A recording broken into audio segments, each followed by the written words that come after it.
Hello ළමයි කොහොමද? මං හිතනවා හැමෝම හොඳින් ඉන්නවා ඇති කියලා. ඉතින් මම මුලින්ම to-do list එක ලියලා තමයි වැඩ ටික කරන්න පටන් ගන්නෙ. අද උදේවරුේ නම් මුකුත්ම වැඩක් කරගන්න හම්බුනේ නැහැ. ඒ නිසා හවස තමයි වැඩ ටික කරන්න පටන් ගත්තේ.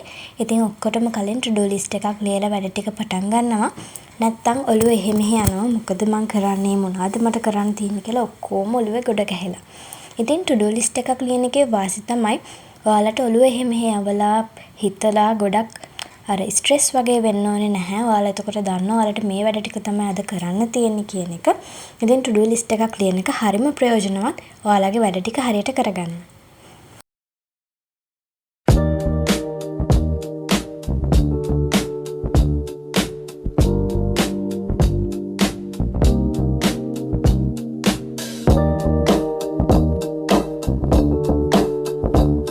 ඔයාලා තාම පාඩම් කරන්න පටන් අරගෙන නැත්තම් එක්සෑම් උත් ළඟ එනවා නම් දැන් මොකද කරන්නේ? ඔක කියන්නත් දෙයක්ද පාඩම් කරන්න පටන් ගන්න.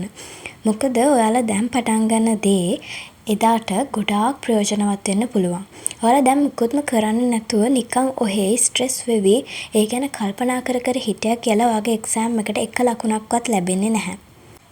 ඒ වුණාට ඔයා දැන් ඉඳලම පොඩ්ඩක් හරි දෙයක් බලාගත්තොත් ඒකෙන් එක ලකුණක් හරි ඔයාගේ එක්සෑම් එකට ලැබීමේ chance එකක් තියෙනවා.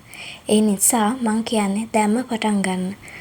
ඔයා පරක්කු නැහැ. ඔයාට තව කල් තියෙනවා. හෙට එක්සෑම් එක වුණත් දැන් අද දවසේ ඔයාට දේවල් ගොඩාක් බලා ගන්න points ගොඩාක් එකතු කරගන්න chance එක තියෙනවා. ඔයාට තව කාලෙකුත් නැහැ. ඊළඟ මාසේ හරි තව මාස ගාණක් හරි තියෙනවා වෙන්න පුළුවන්. හැබැයි ලං වෙන්න පීඩනය වැඩි.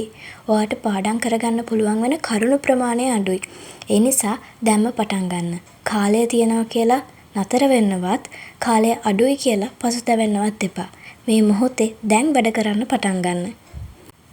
සමහර විට ඔයාගේ දවසේ උදේ කාලෙම මුකුත් කරගන්න බැරි වෙන්නේ නැති, නිකම්ම ඉන්නේ නැති, එක්ක දවල් වෙලා හැරෙන්නේ නැති, නැත්තම් වැඩ කරගන්න මුකුත් බැරි වෙන්නේ නැති, ෆෝන් එක ඔබ ඉන්නේ නැති, එහෙම මොකක් හරි වෙන්න පුළුවන් උදේ කාලේ.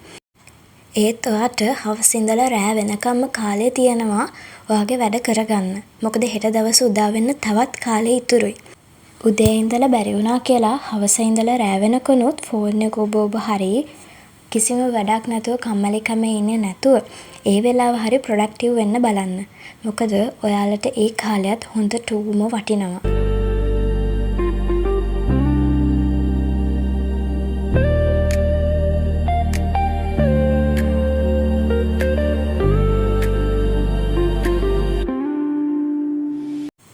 එහෙනම් අදට vlog එක මෙතනින් නතර කරනවා. ඔයාලා හැමෝටම සුබ දවසක් ප්‍රාර්ථනා කරනවා.